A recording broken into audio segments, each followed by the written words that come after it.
We are back to you on this morning on ITV. And you know, certainly ITV is the best. And we take in the first segment of the discourse on nationalism and you. Today being the last Thursday before the Christmas, I wish you Merry Christmas.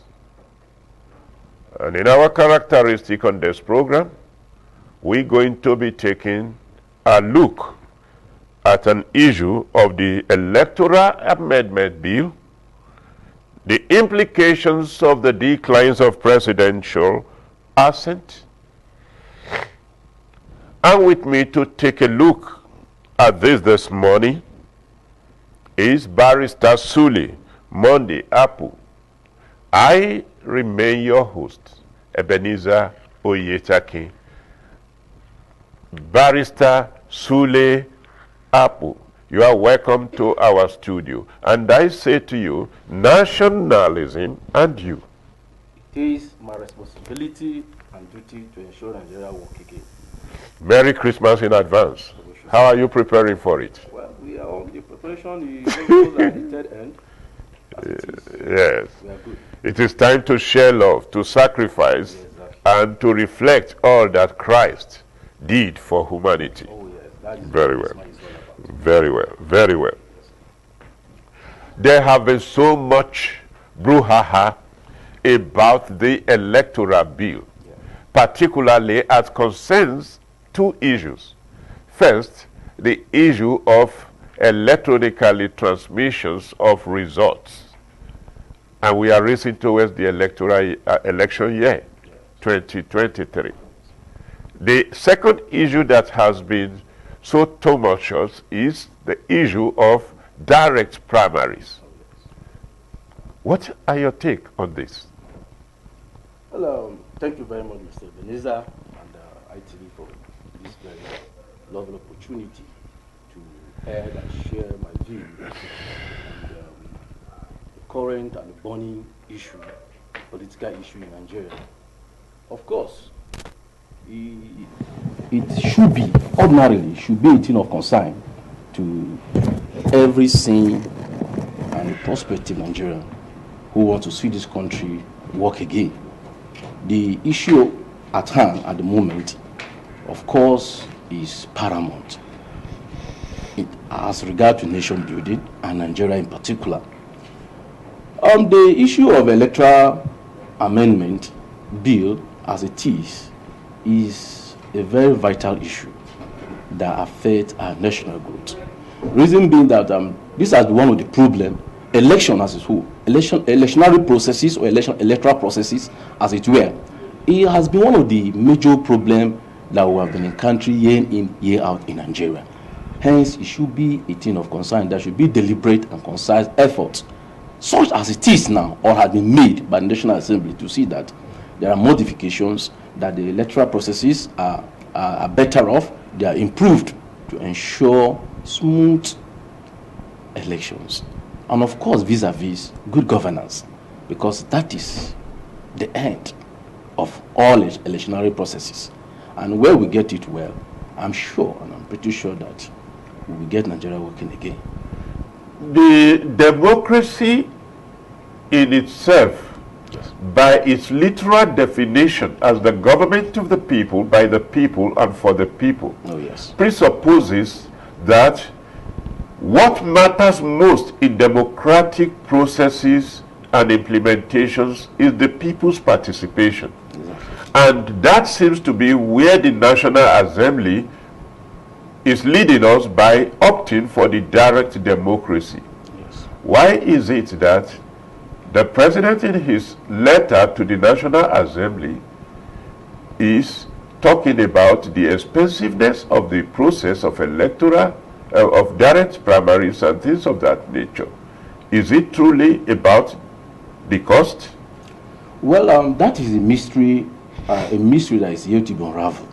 I must tell you, some of us got the news very disappointing. I must tell you, we are thinking that we are almost at home, that what we have been clamoring for, advocating for years, is almost at home, being that if you see the argument as it is, you will discover that the legislatures are so much interested in seeing that this bill comes to be. And we were thinking before they were the problem, but from what played out recently, it is so disappointing. Why I say so is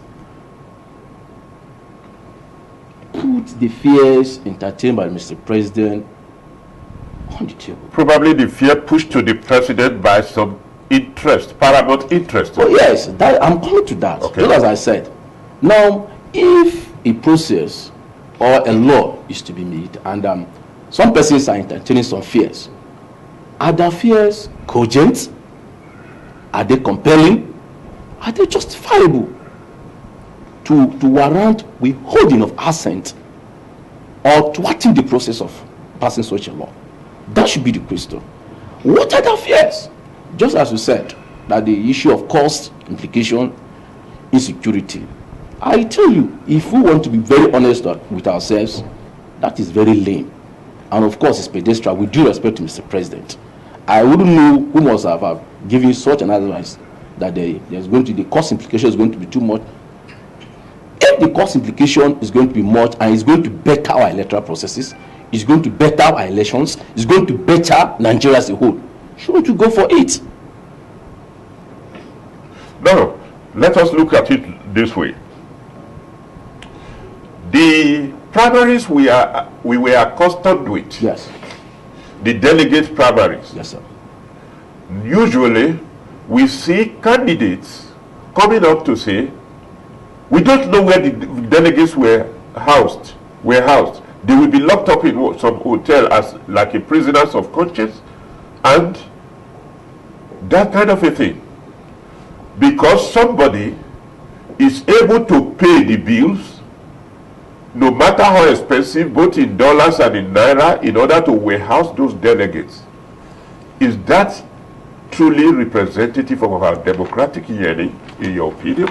It is not. And how do we avoid that? I will start by quoting an academic don, Professor Adamu Beki, former Vice Chancellor of National State University, some years back when he was addressing some students during their matriculation. He emphasized the need to ensure that those who are deserving of getting the admission get the admission, who merited admission get the admission. And he said, if a process or doing a particular act is compromised, the whole system will become faulty. I tell Mr. Ebenezer, we have had a lot of electoral cases in Nigeria where it borders on issue of primary selection, where parties go and say, we don't know, the process was fought, and courts at the end reverse such an election. That is because something wasn't done properly, and that is the issue of primary election. Electoral processes start from the primaries, from the parties, buying of ticket, screening, and of course the primary election by political parties. Are political party getting it right? If they are not, what is the way out? And what are the problems?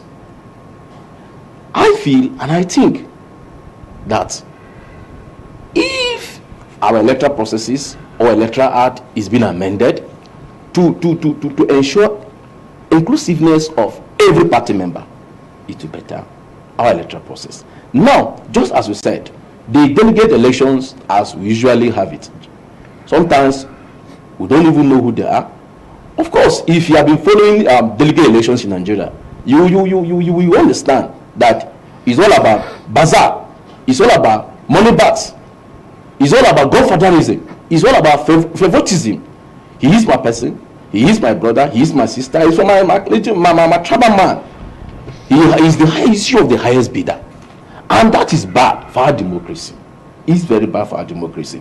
You sit at home, at your own ward, as a party member, you don't know what is happening here. Before you know it, somebody will just be presented from nowhere. You don't even know him. You have never seen him, but because he has money, he's the highest bidder. He has gone, bought the ticket. You are not forced, as a party loyalist, to support him. But if we go by direct primaries as being canvassed, every party member will have a say. Vis-a-vis, I must tell you that he's going to do something. If this issue of direct primary comes to pass, Mr. Ebenezer, we are going to see a lot of changes. You will not see members, political office holder going back to be closer to their people because they want to be known. Because if you are not close to them, you will come back for that during primaries. So whoever wants to seek for any political office must go back to the grassroots, must go back to his people, must do one or two things. People will say, yes, this is what he did. We don't know this person, he's going from nowhere. You will not say the most popular candidate will always emerge. If a candidate, now I will give you an example. The recent Anambra election that took place. Senator Andrew Uba had almost over 300 votes during the primaries. What happened during the general elections? He has barely 43 votes, 1,000 votes. What can you say about that? What does that imply? I want to know from you. That is what you are saying. That something is wrong somewhere. It means he is not the most popular. Those figures, something has happened to them. Now, what are the advantages or the disadvantages of direct primaries? The advantages of direct primaries are overwhelming. I must tell you, they are overwhelming. Yes. They are overwhelming. Let us have it. Number one, the issue of money bags will be avoided. Okay. That is one. Is no issue. The issue of godfatherism will of course be avoided. The issue of favoritism will also be avoided. Now you are going to have a system whereby if you must seek for a political office, you must go back to your root. You must go back to your root. Your people must know you. You must interface with them. Not the place where somebody will just live all his life outside, within the twinkle of an eye. The primary election are about to start. He comes, big form stuff, putting up flyers everywhere because he has dollars to dish out. He dishes it out to party some officials. People are saying, yes. Some people are saying, is the cost or the expensiveness of these processes that some people are throwing up as an alibi. Is it comparatively about whether the numbers of the people in the delegate elections that can be accommodated within the purse of whether lord of organized crime or a governor in charge of the delegates that want to control the system and things of that nature, then the cost of the entertainment of the entire people, as many as they that can come in the name of direct primaries, are these costs not a comparative analysis on the imaginary fear of the lord of organized crime that thought they will lose power to direct primaries rather than the reality? You see, sometimes when you as a person, you want to do something, of course you look at the cost implication, okay, and you look at what you stand to gain. If it's going to cost me, and I know at the end of the day, I'm going to gain something from it. For example, as a student, you have to burn the candle night just to ensure you pass the exam. And you do that and you pass the exam. Okay. I think it's applaudable. If at all Nigerian is going to spend much, but in ensuring that our internal democracy is deepened, that credibility and credence, that people's participation is brought enhanced into that grassroots politics or democracy is encouraged. I think it's a welcome idea. You can also shy away from the issue of cost, just as some persons are advocating. Of course, if political parties are holding their primaries, you and I know they spend money. People come and go back with money. I had a friend who was a delegate, and I know what he came back with from the primary election that he went up as a delegate. If all those money are put together and channeled into ensuring that there is an inclusive primary election whereby every party member will exercise his right to vote a candidate that is going to represent him at the general election. I don't think that would be too much to ask. I don't think that would be too much to ask. But I feel they have ulterior motive.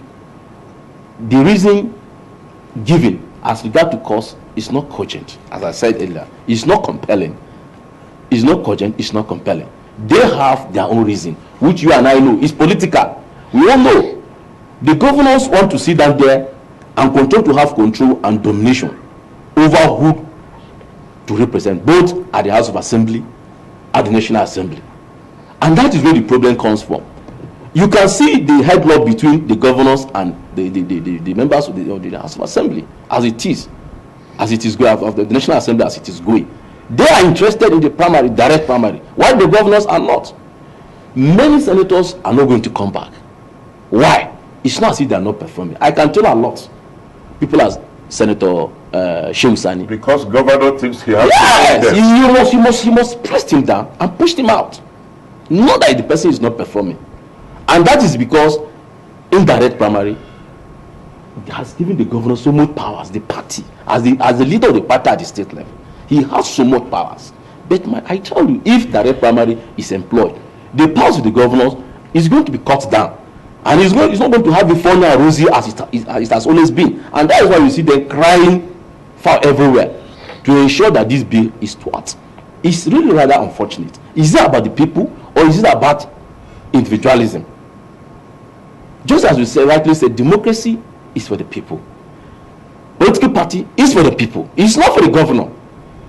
And if the people want to participate in politics by going to vote a candidate of their choice to represent them, to say this is the candidate that we want him wanted to stand for and represent us as our candidate at the general election, why should governors entertain fears? Why should some person say no, given very flimsy and unjustifiable reasons?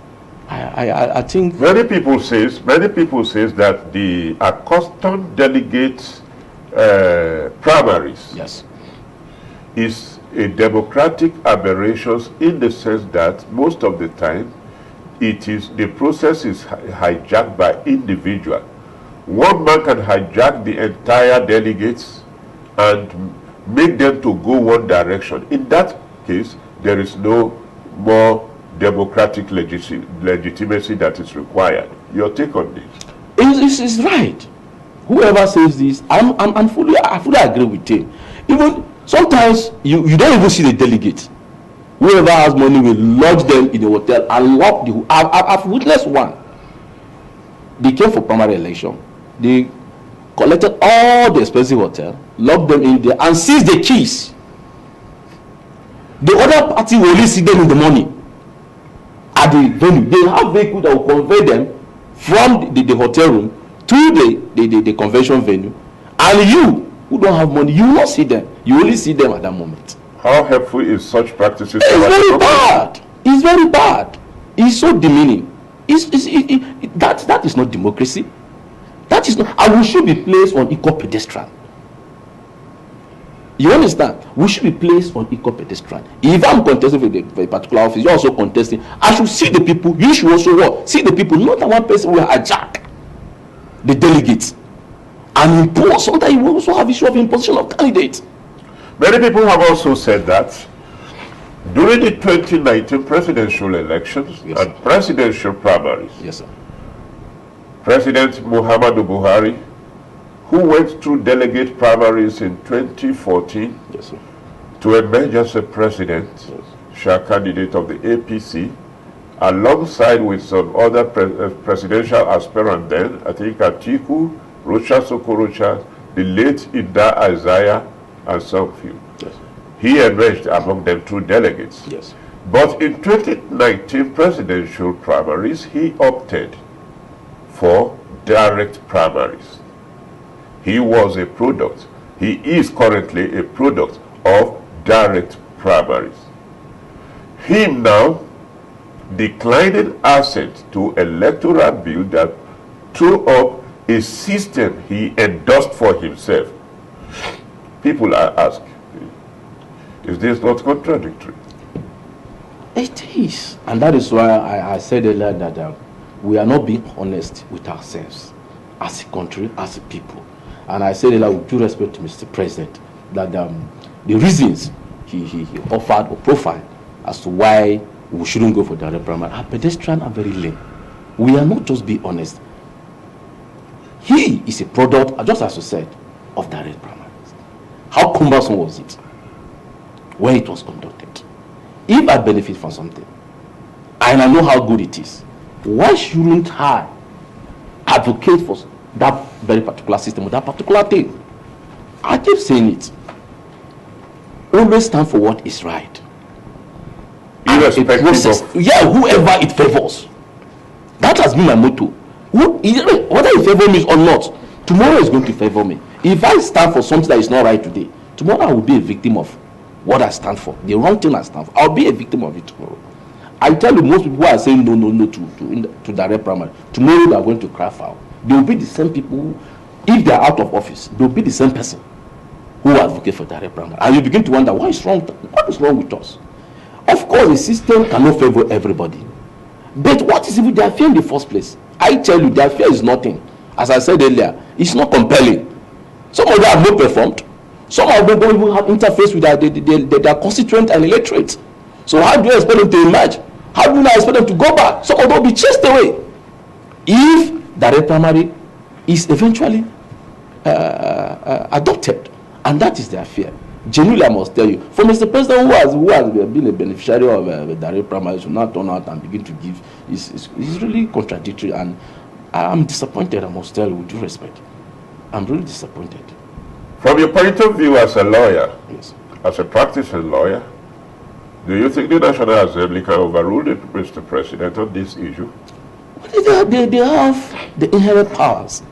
The Constitution has given them that power to so do. Section 58, sub 2, sub 5 is very clear.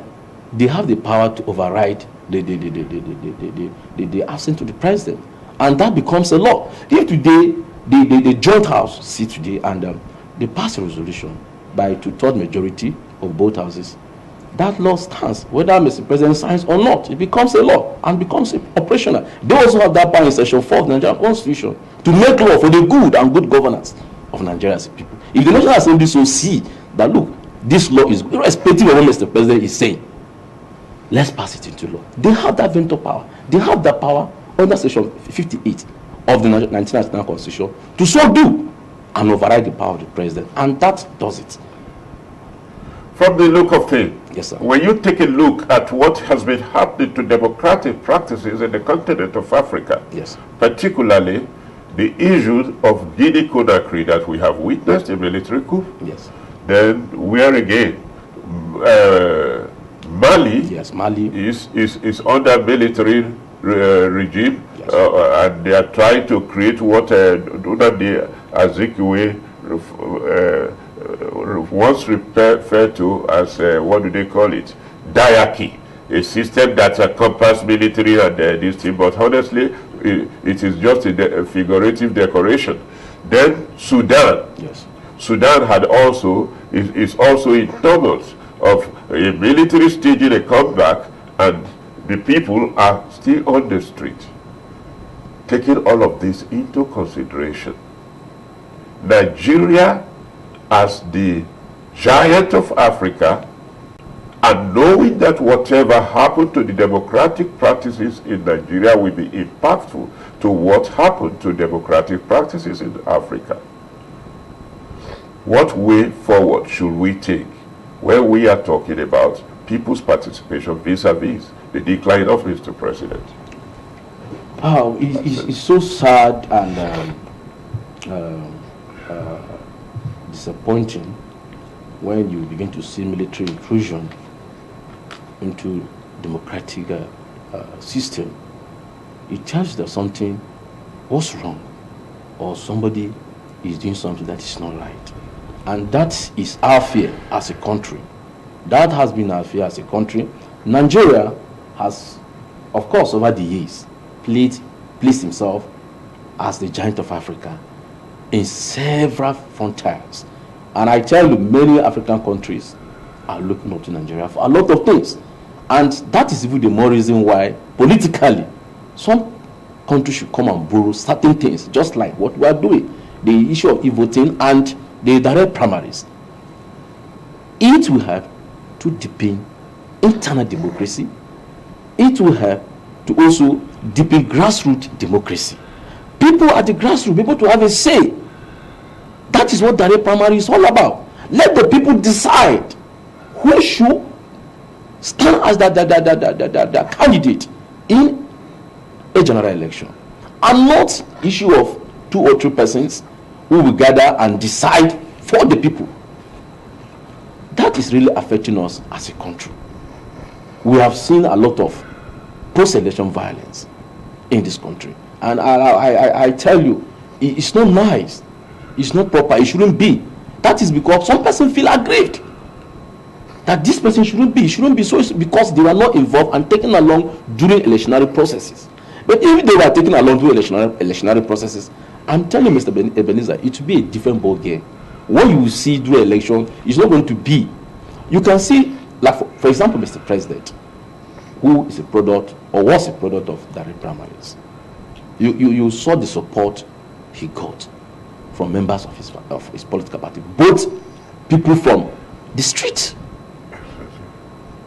People from it wasn't an issue of imposition. Nobody imposed. If he was imposed, you will find it very, very difficult. And I will tell you, it's killing democracy. It discourages and it causes political apathy. And that is where we want to have what we want to avoid as a country. That is what I feel that the National Assembly are looking at. We want to build our internal democracy. We want to be a democracy that is all inclusive. We want to build a democracy where every party member will have a say, and not where 1 or 2 persons will sit down there and say no. We have outgrown certain things, and we should outgrow certain things by now. And that is where the National Assembly, I believe, are looking at it. We don't want to behave like Mali. We don't want to behave like other countries where, as a result of election failure to conduct or to conduct proper elections, the military will have to come in to say, look, the process is rotten. The process is so bad. Our people are suffering. The government is anti-people. This and so giving us some reasons that are justifiable for them to come in and take over and sanitize the process.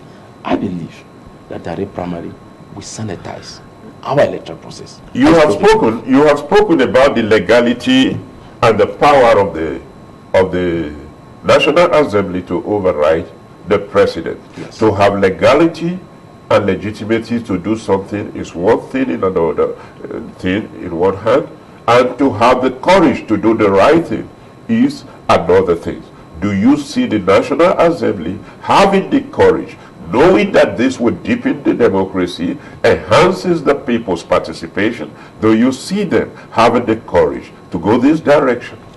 Well, just as you said, they have the inherent powers, as you said, having the courage, the vibe, and the determination to ensure that what you feel is good or should be done, irrespective of what anybody feels.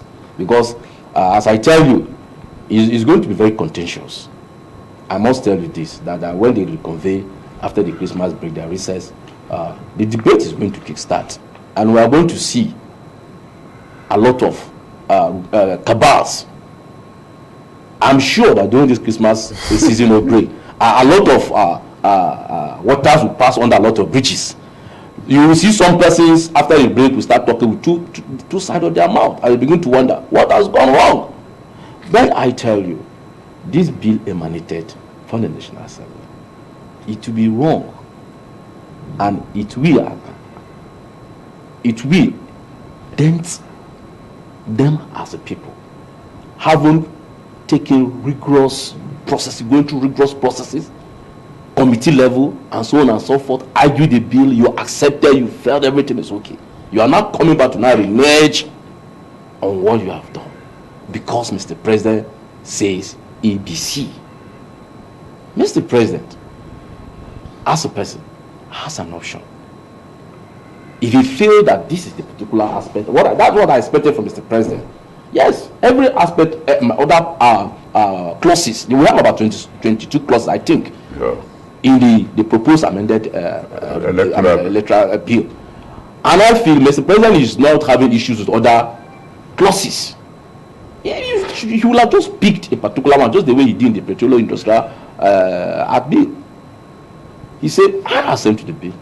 He wrote back to them, but look at this amendment also for social reason ABC. And the National Assembly went back, sat and looked at the reason, they debated over the reason Mr. President gave, and looked at it, and then they took it back. It didn't take Mr. President time. He assented to the bill. That is what some of us expect. Of course, a precedent has been set. And some of us expect that, okay, if you have issues with any other aspect, just as he highlighted, you should have just written to the National Assembly and say, every other aspect is okay, but this is where I have issues with. I will withhold my assent on this very aspect. Go and look into it and come back to me. That would have been a very many Nigerians across the party lines were so excited about the propositions of a direct primary, and which they were anticipating that with the president himself having been a product of direct primary, will not have any hesitation to assent, unlike now that we saw that he declined. So based on that excitement about the bill from Nigerians, doesn't that translate to mean that what the preponderance of Nigerian people want should define our democratic direction? Exactly. That's exactly our point. And that is why if you go to the street today, try and take a survey, the statistics of those who want direct primaries and those who do not want direct primaries. You will be amazed that everybody is in it for direct primaries. Let me tell you this, the issue of direct primary was also brought up by the Speaker of the House of Assembly, who is a very strong member of the APC. Those who advocated for it, as we said earlier, are members of the APC. Nigerians also advocated for it. For years, we have been talking about it. Direct primary, direct primary, direct primary. We have been yearning for this for years. And some of us felt that having gone through the legislative processes successfully, we are feeling we are already at home. Very well. Now, if we can keep going on and on and on this, yes, sir, because it's an interesting issue, what will be your last message to the National Assembly and your appeal to Mr. President regarding this issue? My appeal to Mr. President is to consider the issue of direct primaries, because I'm pretty sure that to the National Assembly, the National Assembly have the powers. They should exercise that power. They should take up the battle and do the right thing. Thank you very much. We have been talking to Barrister Suli Monday Apple. He has given us both the legal implications and the democratic implications of the non-assent to the Electoral Bill 2022.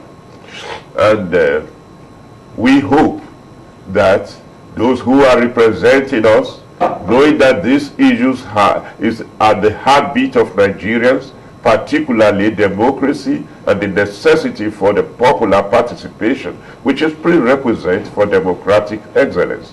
We hope they will take this into consideration while taking final decisions. Don't change the channel, as we are going to proceed into the next discussion segment. I remain your host, Ebenezer Oyetaki.